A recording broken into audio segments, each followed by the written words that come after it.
Saya mau bertanya, bagaimana saya bisa yakin kalau kita sudah move on dari mantan? Pesannya ke anak muda bahwa dalam bercinta itu kalau memang gagal jangan menempuh hal-hal negatif. Tetap mempertahankan harkat martabat keluarga, menjaga nama baik keluarga. Ini belum pernah kita dengar. Sekarang kita lagi bersama 3 bujang yang asli. Dan mama yang asli.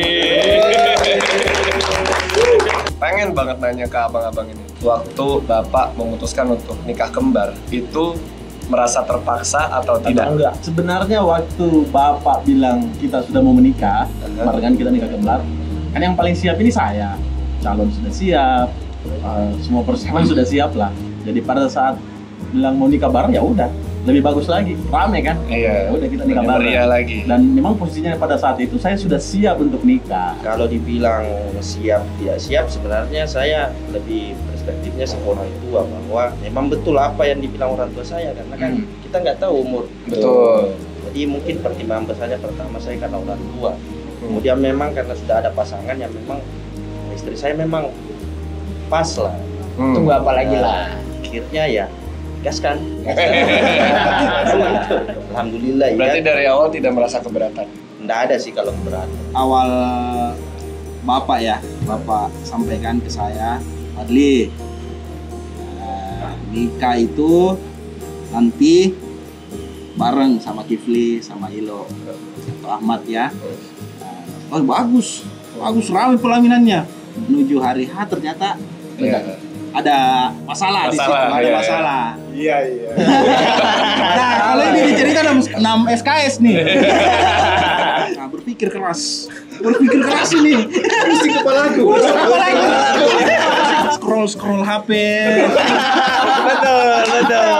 Scroll HP, lihat teman masa kuliah dulu, dihubungi satu-satu, ternyata cari jodoh itu susah. Iya, apalagi dikasih waktu. Betul. Kalau kembali ke masa itu, saya lihat perjuangan Jordi. Maaf bro. Akhirnya dapat kesempatan untuk ketemu dengan istri sekarang. Pas ketemu langsung Jo. Tidak perlu basa-basi. Ketemu tapi sudah pakai baca-baca itu. Bismillahirrahmanirrahim. Maju langsung saya alin di situ. Saya ada niat baik. Maukah kita jadi istriku? Nah, awalnya kan perempuan malu-malu. Malu minta kesempatan karena dia shock juga. Iyalah pasti. Ya, shock. Saya saat itu punya setitik harapan karena pas saya ucapkan itu istri saya itu langsung merah mukanya. Aduh. Berbunga-bunga gitu. Ini ada berarti bisa di follow up. Budaya uang panai itu masih relevan nggak sih? Iya. Jadi memang kita di Sulawesi itu uang panai itu memang agak tinggi ya. Uang panai itu memang tidak bisa bahwa kita tawar apa sekian dia katakan itu perempuan itu harus dipenuhi. Harus gitu. Iya. Di zaman yang sekarang masih positif nggak? Masih. Uang panai itu ada untuk menyeleksi calon yang mana yang bisa boleh. Tapi kalau itu dijadikan sebagai persyaratan mutlak untuk menikah, untuk menghalangi sebuah hubungan, saya tidak sepakat. Oke. Tapi kan begini, kalau budaya kita juga, kalau misalnya kalau memang orangnya disuka, ya kita tidak terlalu minta yang berlebihan sesuai dengan kemampuan orang. Ya. Kalau memang orangnya disuka, tapi kalau dilihat juga orangnya memang tidak karena ada tingkah yang kita tidak suka, ada sifatnya yang memang kurang kita senangi, maka dihantam uang panai supaya dia tidak mampu dengan menolak secara kasar. Menolak secara halus. Campuran ini. Ini kita sebenarnya sih haus validasi aja. Kami sebagai aktornya beneran nggak sih? Kami bener nggak sih? Dia jadi Fadli bener nggak sih? Saya jadi Ahmad bener nggak sih? Saya nonton film Jordi Tiga Bujang. Saya lihat Jordi, saya seperti melihat diri saya sendiri, perjuangan saya sendiri dulu di masa lalu.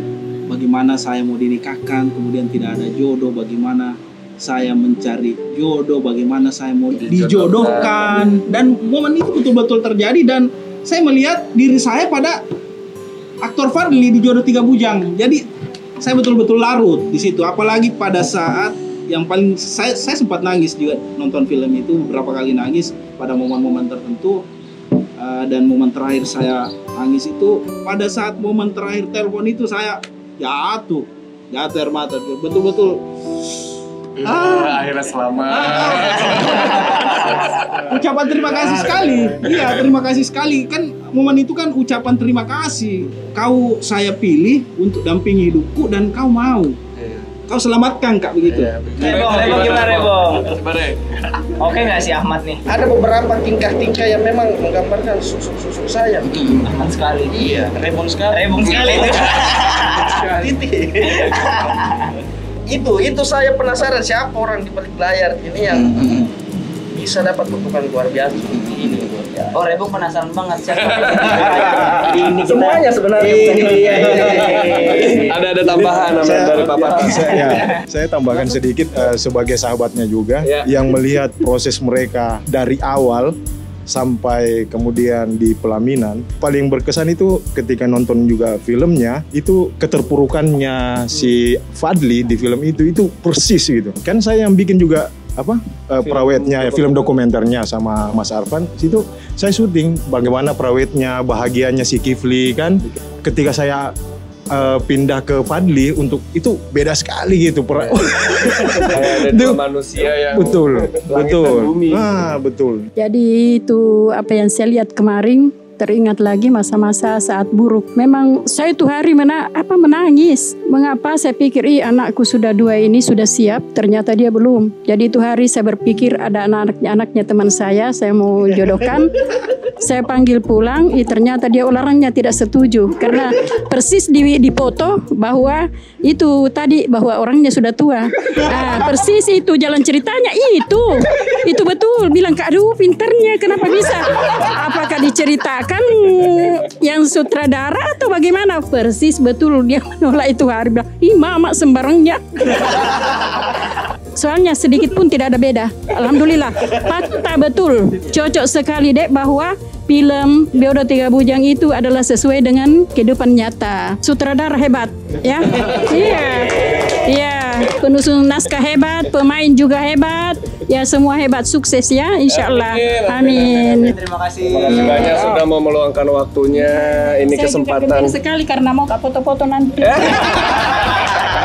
Jangan lupa nonton film Jodoh Tiga Bujang di seluruh bioskop di Indonesia.